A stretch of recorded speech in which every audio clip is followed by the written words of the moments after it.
یار ایک واقعہ بہت عجیب میں نے سنا اور جس وجہ سے میں بہت زیادہ ڈسہارٹ ہوئی اور سوچا آپ لوگوں کے ساتھ شیئر کروں۔ پنجابی کا ایک مصرع ہے، روٹی بندہ کھا جاندی ہے۔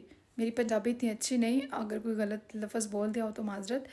ہمارے پاس ایک عورت ہے جو کہ خدمت کرنے آتی ہے اور اس کی برادری میں یہ واقعہ ہوا۔ لڑکا 25 سے 26 سال کا تھا، اس کے چھوٹے چھوٹے 2 بچے تھے اور اس نے کہیں اپنی بہن سے ادھار لے لیا اور اس نے لڑائی کی۔ لڑائی کرنے کے بعد آپس میں ایک دوسرے کو گالی گلوچ، جیسے ہم صبر نہیں کرتے ہیں غصہ کرتے ہیں، اور وہ بندہ 2 دن کے لیے گھر سے غائب ہو گیا۔ اس نے گھر سے کوئی چیز اٹھائی، اٹھا کر اس نے بیچ دی ادھار اتارنے کے لیے، اور بہت سارے لوگوں کے ادھار لیے ہوئے تھے۔ جب وہ گھر واپس آیا، چوروں نے اس کا سامان جو بھی پیسے تھے 2-3 لاکھ وہ چھین لیے۔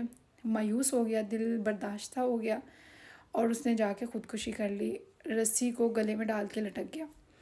اور جب اس کی جو بیوی تھی وہ ہمسایوں سے آٹا وغیرہ لینے گئی ہے، اس کو پتہ چلا ہے تو اس کو پتہ چلا، اس نے آٹا وہیں پھینکا اور وہ بھاگ گئی۔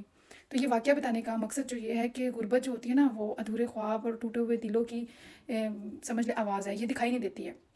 اگر کوئی ان معاملات سے جی رہا ہے تو اس کو کبھی یہ اس کی مدد نہیں کر سکتے تو اسے برا بھلا نہ کہیں، اور اگر آپ نے کسی سے قرضہ لیا ہوا ہے یا کسی نے آپ سے قرضہ لیا ہوا ہے تو تھوڑا صبر کر لیں۔ حالات آج کل کے آپ دیکھ رہے ہیں کس طرح کے چل رہے ہیں، تھوڑا صبر کر لیں، اگلے کو ٹائم دے دیں، لیکن اس طرح سے آپس میں، چاہے وہ بہن بھائی ہوں، چاہے وہ دوست ہوں، چاہے کوئی بھی ہو، آپس میں اس طرح سے جذباتی ہو کے مت لڑیں کہ کسی کی جان چلی جائے۔ اب اس کے چھوٹے چھوٹے 2 بچے تھے، وہ یتیم ہو گئے، اور ابھی بھی بچے فاقے جئیں گے، تب بھی تو غربت ہی تھی۔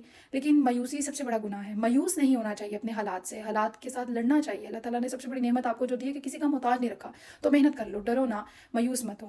تو اس واقعے کے بعد بس میں یہ میسیج دوں گی کہ پلیز غصے کو کنٹرول کیا کریں، لڑائی جھگڑے سے ذرا اوائڈ کیا کریں، اور ادھار دیا ہے تو تھوڑا صبر کر لیا کریں، دل تھوڑا سا بڑا کر لیا کریں۔